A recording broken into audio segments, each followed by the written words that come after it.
ఇంతవరకు మేము ట్యూషన్స్ నడిపేటప్పుడు పిల్లల తల్లిదండ్రులు వచ్చి చెప్తుండేవాడు, మా వాడు ఈ మధ్యన అసలు సరిగ్గా ఉండలేదండి, క్లాసుల పేరు చెప్పి స్కూల్ అంటున్నాడు, ట్యూషన్ అంటున్నాడు, వాడు ఎక్కడికి వెళ్ళాడో తెలుసుకుని కొంచెం చెప్పండి సార్, లేకపోతే వాడు పాడైపోతాడేమో అని భయం వేస్తుంది సార్ అని చెప్పేవాడు.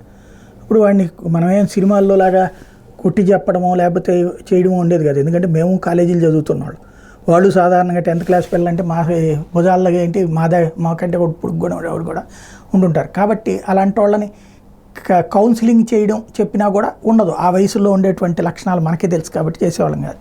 అప్పుడు ఏమిటంటే అసలు విషయం తెలుసుకోవడానికి, యారు నువ్వేంది నేను అక్కడ కనబడ్డావు అంటే, లేదు సార్ నేను అటు వెళ్ళలేదు అని చెప్పేటటువంటి వాళ్ళు, మరి ఏడగలేవరా నువ్వు అంటే అప్పుడు చెప్పేవాళ్ళు అనమాట. అట్లాగే ఇప్పుడు సీన్ ఏంటయ్యా అంటే, బీబీసీ వాడు రష్యాకు ఒక ట్రాప్ వేశాడు, ఈ 2 ఏళ్ల యుద్ధంలో 50,000 మంది రష్యన్ సైన్యం చనిపోయింది అని చెప్పి. అక్కడ తాజాగా జరిగిన దాడిని ఉటంకిస్తూ టోటల్గా 50,000కి చేరింది రష్యన్ మృతుల సంఖ్య అని చెప్పి. ఉక్రెయిన్ దాడి చేసిన మాట వాస్తవం, దాన్ని తిప్పికొట్టిన మాట వాస్తవం, దాని డ్రోన్స్ ధ్వంసం చేసిన మాట వాస్తవం, మిసైల్స్ ధ్వంసం చేసిన మాట వాస్తవం. కాకపోతే చనిపోయింది 50,000 అని కన్ఫామ్ చేయడానికి మేము సిద్ధంగా లేం, వాళ్ళ ట్రాప్లో మేము పడం అని రష్యా తేల్చి చెప్పింది బీబీసీకి.